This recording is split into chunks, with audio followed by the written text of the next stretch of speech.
Hi eat clean and get ഫിറ്റിൻ്റെ ഇന്നത്തെ വ്ലോഗിലോട്ട് സ്വാഗതം. ഇന്ന് നമ്മൾ ഷെയർ ചെയ്യാൻ പോകുന്നത് ഒരു ഹെൽത്തി ചപ്പാത്തി എഗ് ന്യൂഡിൽസ് റെസിപ്പിയാണ്. നിങ്ങളിപ്പോൾ ഒരു വെയിറ്റ് ലോസ് ഡയറ്റിലാണെന്നുണ്ടെങ്കിൽ നിങ്ങൾക്ക് ഗിൽറ്റ് ഫ്രീ ആയിട്ട് ഇൻക്ലൂഡ് ചെയ്യാൻ പറ്റിയ ഒരു ഡെലീഷ്യസ് ആയിട്ടുള്ള ഒരു ചപ്പാത്തി എഗ് ന്യൂഡിൽസ് റെസിപ്പി. ഇത് നമ്മൾ ഇതിനു മുന്നേ നടത്തിയ വെയിറ്റ് ലോസ് ചാലഞ്ചുകളിലൊക്കെ ഇൻക്ലൂഡ് ചെയ്തിരിക്കുന്ന ഒരു റെസിപ്പിയാണ്. ഇതിനെപ്പറ്റി നല്ലൊരു ഫീഡ്ബാക്കുമാണ് നമുക്ക് കിട്ടിയിരിക്കുന്നത്. ഇതിൽ ഏകദേശം 302 കാലറീസ് ആണുള്ളത്. ഇതിൻ്റെ ന്യൂട്രീഷൻ ഫാക്ട്സ് ആണ് ഇവിടെ കൊടുത്തിരിക്കുന്നത്. ഇനി ഇതെങ്ങനെയാണ് ഉണ്ടാക്കുന്നതെന്ന് നമുക്ക് നോക്കാം. ഒരു പാത്രം വെച്ച് ചൂടായതിനു ശേഷം അതിലോട്ട് 1 ടീസ്പൂൺ വെളിച്ചെണ്ണ ചേർത്ത് കൊടുക്കുക. വെളിച്ചെണ്ണ ഒന്ന് ചൂടായതിനു ശേഷം അതിലോട്ട് ഇഞ്ചി, പച്ചമുളക്, കറിവേപ്പില, സവാള അതെല്ലാം കൂടെ ചെറുതായിട്ട് അരിഞ്ഞത് ഒന്ന് ചേർത്ത് കൊടുത്ത് ഒന്ന് സോട്ട് ചെയ്യുക. എന്നിട്ട് ഒരു 30 സെക്കൻഡിന് ശേഷം ഇതിലോട്ട് കുറച്ച് മഞ്ഞൾപ്പൊടി, കുറച്ച് മുളക് പൊടി, കുറച്ച് മല്ലിപ്പൊടി, കുറച്ച് ഗരം മസാല ഇതെല്ലാം കൂടെ ചേർത്ത് ഒന്ന് നന്നായിട്ട് മിക്സ് ചെയ്യാം. ഇനി ഇതിലോട്ട് നമ്മൾ ചേർക്കാൻ പോകുന്നത് ഒരു തക്കാളി ആട്ടോ. ഒരു തക്കാളി മതിയാവും. ഒരു തക്കാളി കൂടെ ചേർത്ത് വെച്ച് ഇതൊന്ന് നമുക്ക് മൂടി വെച്ച് വേവിക്കാം.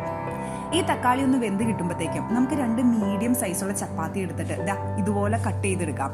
ഇങ്ങനെ എന്താ പറയുക, ചെറിയ ചെറിയ നമ്മുടെ ന്യൂഡിൽസ് ഒക്കെ കിട്ടുന്ന പോലെ കട്ട് ചെയ്തെടുക്കാം. 2 മീഡിയം സൈസ് ചപ്പാത്തി.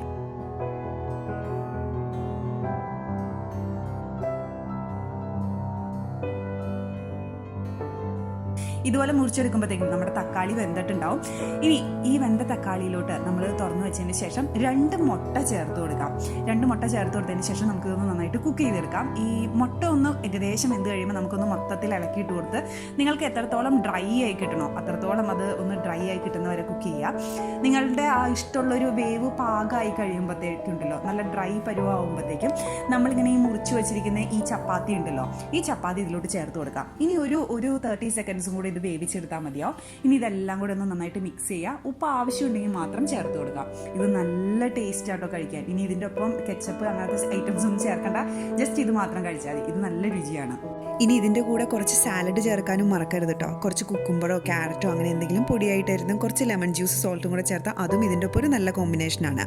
നിങ്ങളപ്പോൾ ഈ റെസിപ്പി ട്രൈ ചെയ്ത് നോക്കിയിട്ട് നിങ്ങളുടെ കമൻസും ഫീഡ്ബാക്കും ഒക്കെ അറിയിക്കുക. Thank you for watching me. By.